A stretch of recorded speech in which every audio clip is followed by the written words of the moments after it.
성례에 대해서 어떻게 생각하십니까?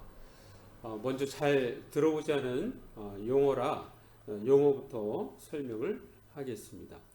자, 외과 의사였다가 런던의 웨스트민스터 교회 담임 목사로 오랫동안 심으셨던 마틴 로이드 존스는 이렇게 얘기합니다. 성례, 세크라멘트라는 단어는 성경에 나오는 것이 아니라 수세기 후 교회와 그의 가르침 속에 도입된 것이다.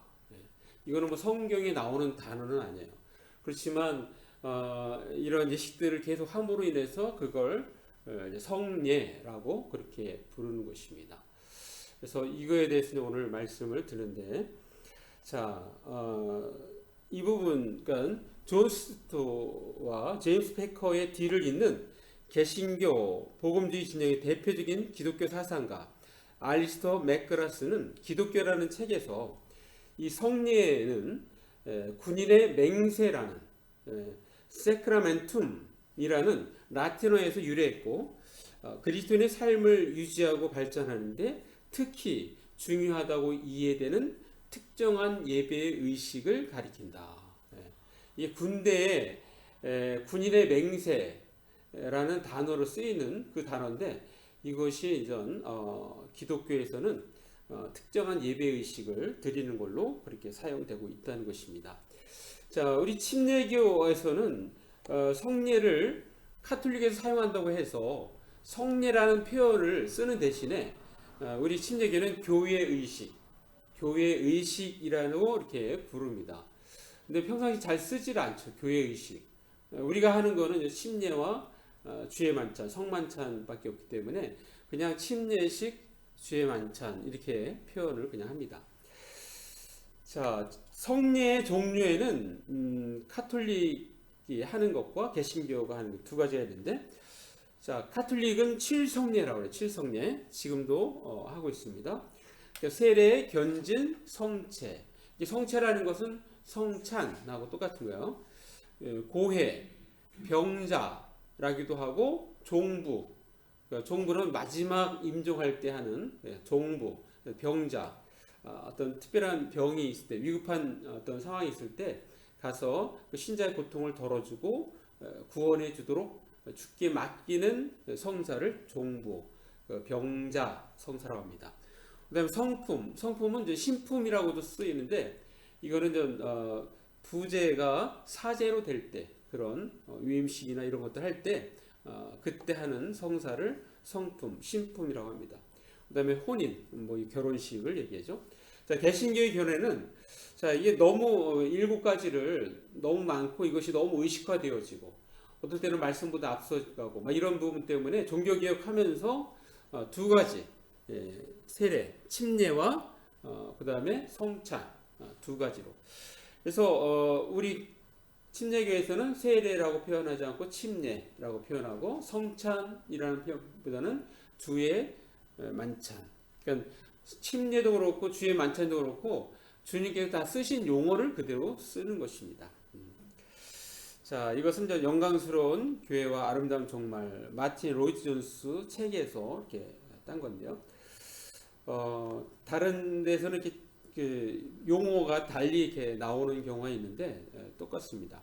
자, 오늘 본문에 등장하는 고린도 교회는 사도 바울의 2차 선교여행 때 설립되었습니다. 자, 특별히 고린도 교회는 일반 교회에서 일어날 수 있는 대부분의 어떤 사건을 다루고 있는데요.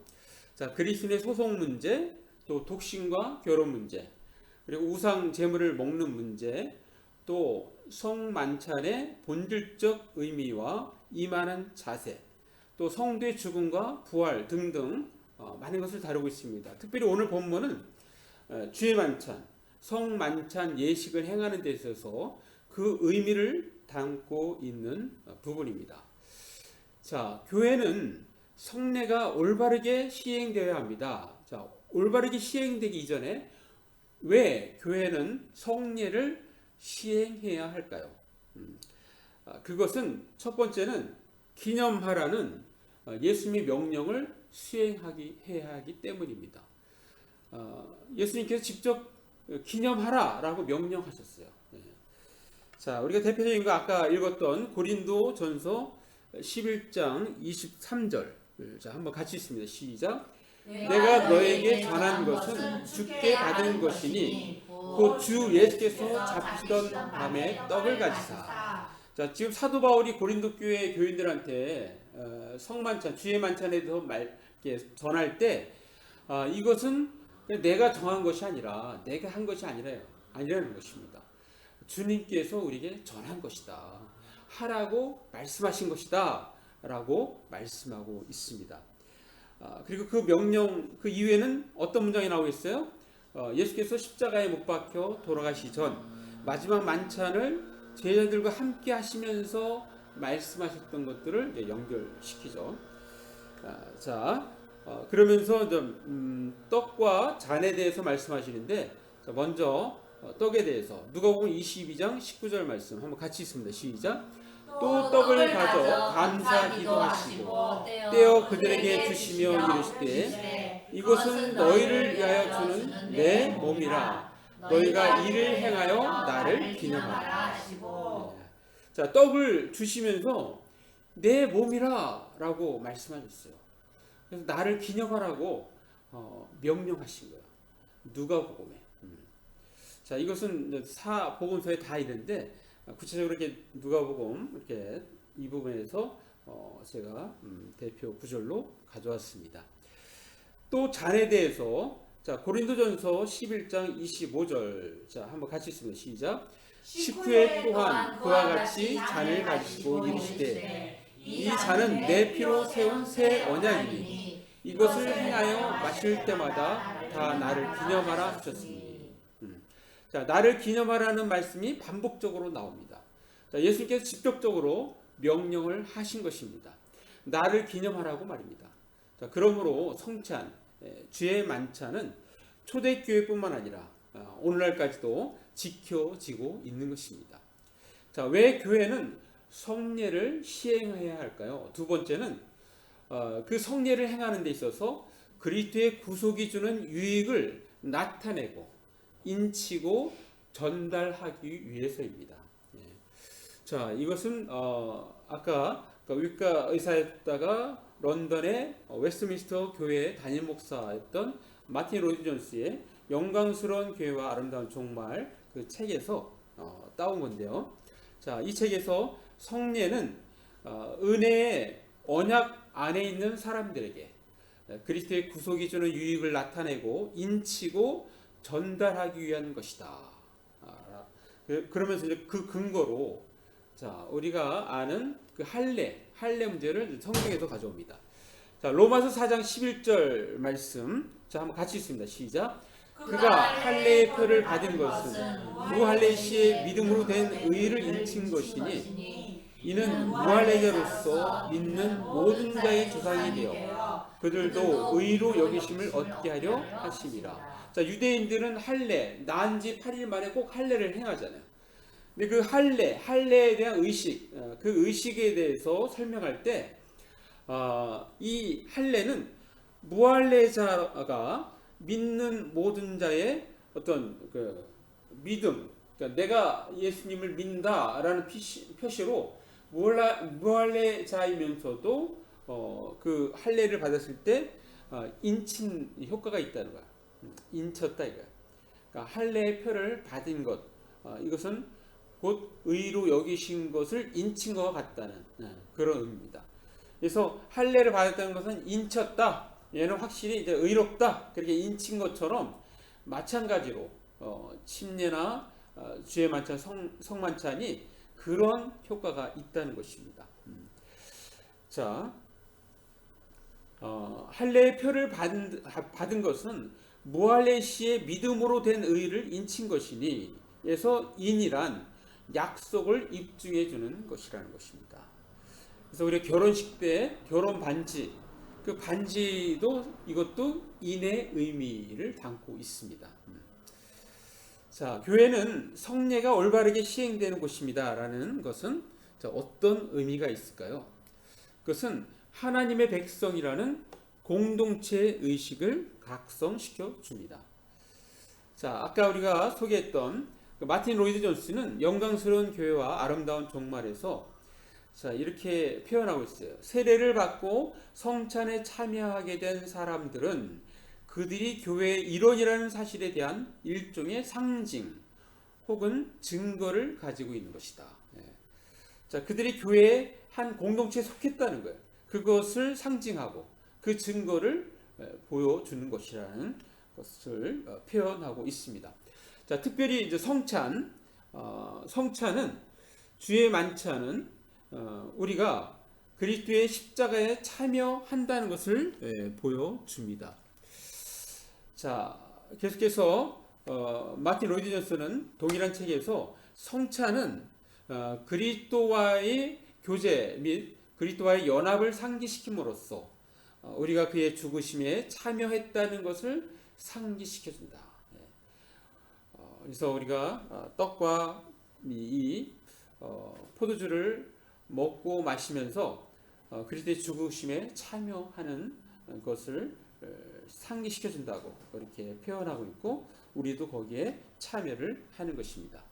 자, 사랑하는 남부교회 성도 여러분, 성례 교회 의식에서 주의할 점이 있는데 몇 가지 주의사항이 있습니다. 자, 마틴 로이드 존스의 복음주의란 무엇인가라는 책에서 자, 몇 가지 주의사항을 얘기하는데요. 첫 번째는 성례 행위 자체에 효능이 있다는 진술을 우리는 배격한다. 예.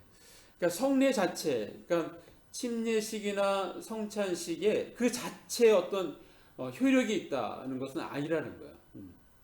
그러니까 가장 대표적인 게 예를 들어 침례를 받았다. 그러니까 침례를 받은 사람만이 구원을 받는다. 이건 아니라는 겁니다. 이걸 배격하는 거예요. 우리 이단을 구분할 때도 이런 걸 가지고 구분하는 것입니다.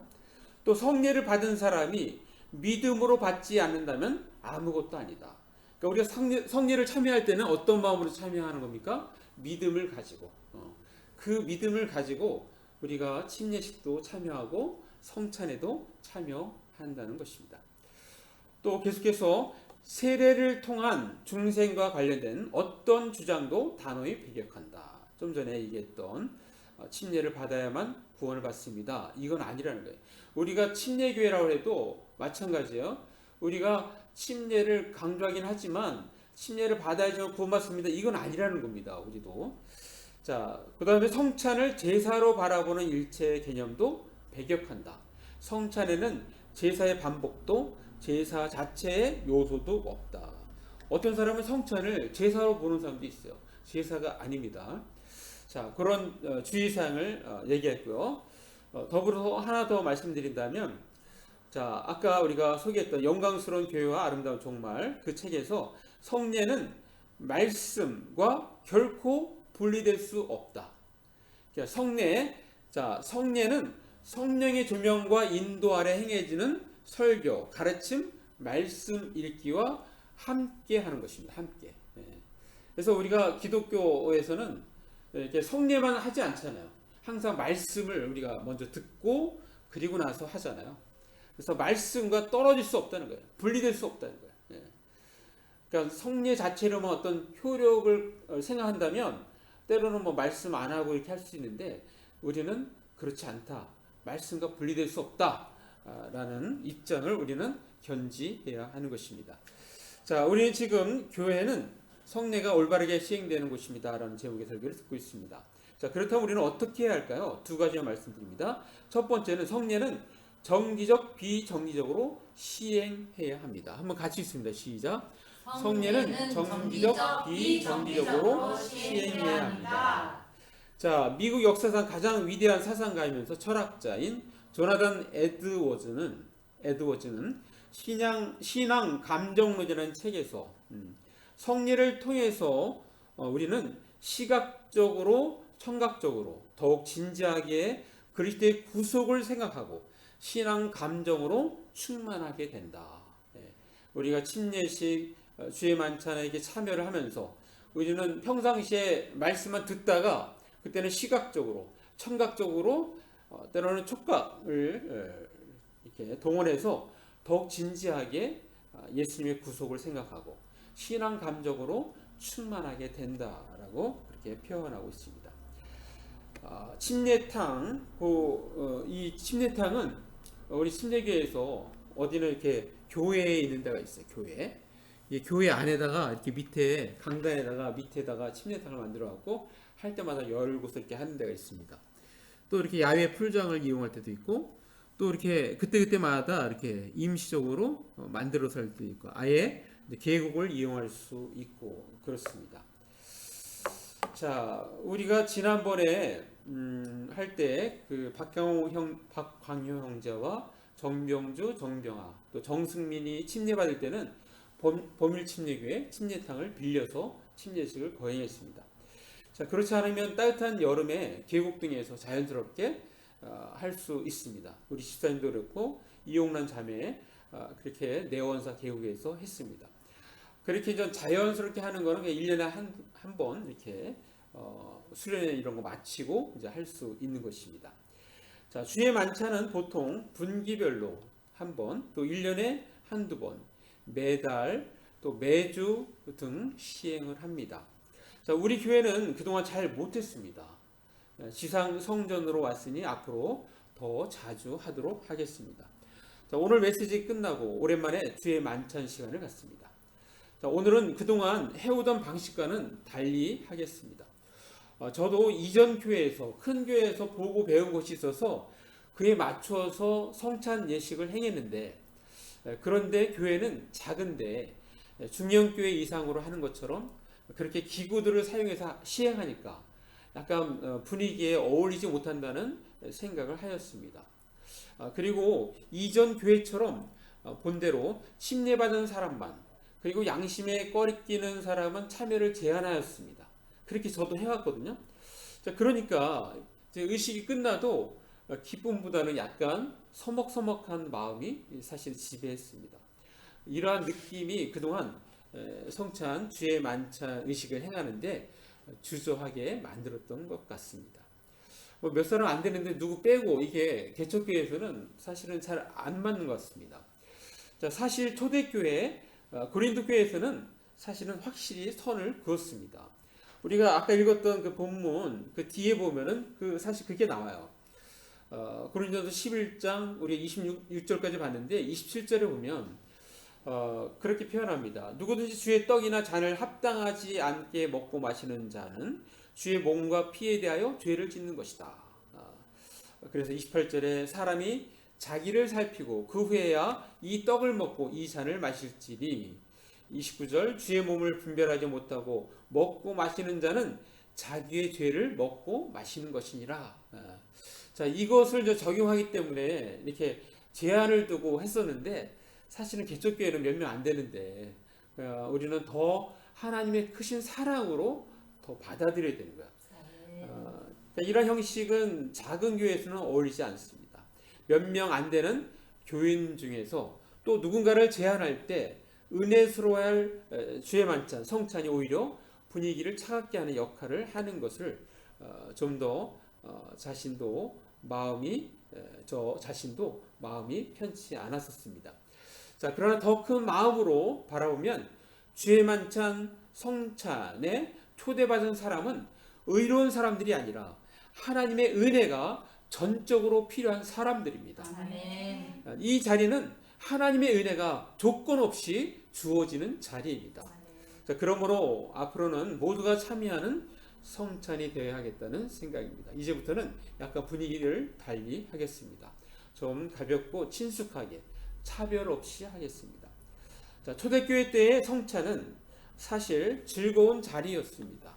자, 무엇인가 먹고 마신다는 자리는 즐거운 자리 아닙니까? 자, 우리 하나 말씀 한번 보겠습니다. 사도행전 27장 35절 말씀 한번 같이 읽습니다. 시작. 떡을 가져다가 모든 사람 앞에서 하나님께 축사하고 떼어 먹기를 시작하네. 사실은 초대교회는 매주 했어요. 그러니까 매주 떡을 먹고 잔을 마시고, 그러니까 자연스럽게 그냥 이렇게 식사하듯이 한 것입니다. 뭔가 즐거운 느낌이 나지 않습니까? 자, 교회는 성례가 올바르게 시행되는 곳입니다. 우리는 어떻게 할까요? 두 번째는 더 많은 사람이 침례받고 주의 만찬에 참여할 수 있도록 전도해야 합니다. 자, 한번 같이 읽습니다. 시작. 더 많은 사람이 침례 받고 주의 만찬에 참여할 수 있도록 전도해야 합니다. 자, 우리 아까 읽었던 맨 마지막 절 고린도전서 11장 26절. 자, 한번 같이 읽습니다. 시작. 너희가 이 떡을 먹으며 이 잔을 마실 때마다 주의 죽으심을 그가 오실 때까지 전하는 것입니다. 예. 자, 여러분 이 떡을 먹고 이 잔을 마실 때마다 주님이 우리를 위해서 죽으신 그 의미를 되풀이해서 선포해야 합니다. 주님이 다시 오실 때까지 이 예식을 계속하십시오라고 말씀하고 있습니다. 자, 언제까지 전도해야 됩니까? 주께서 오실 때까지입니다. 예수께서 재림하실 때까지입니다. 자, 무슨 말입니까? 우리는 이 땅에서 목숨이 끊어질 때까지 전도해야 한다는 것입니다. 하다못해 노인이 되어 혹시 요양원에 들어간다 할지라도 요양원에서 안에서 전도해야 하는 것입니다. 자, 우리 기독교는 이와 같이 전도를 하니까 오늘날 기독교 인구가 그렇게 전 세계적으로 많이 차지하게 된 것입니다. 사실 로마 제국 때도 우리 기독교는 굉장히 위협적이었어요. 로마 제국에게. 유대인들은 막 적적을 안 하잖아요. 자기 민족만 이렇게 믿으니까. 그래서 자유시민이 있고 로마인이 있고 유대인들이 있는데 유대인들은 위협이 안 되니까 적게 두고 기독교인들은 위협이 되는 거예요. 막 점점 늘어나잖아요. 결국 AD 313년에 이 기독교 공인이 된 것은 사실은 어떤 정치적인 것도 있어요. 기독교인이 너무 많아지니까 그냥 어쩔 수 없이 이제 선포한 겁니다. 하나님의 또 어떤 환상을 보여준 역사도 있지만, 근데 이제 그것이 오히려 또 급속하게 기독교를 타락시키는 또 원인이 됐어요.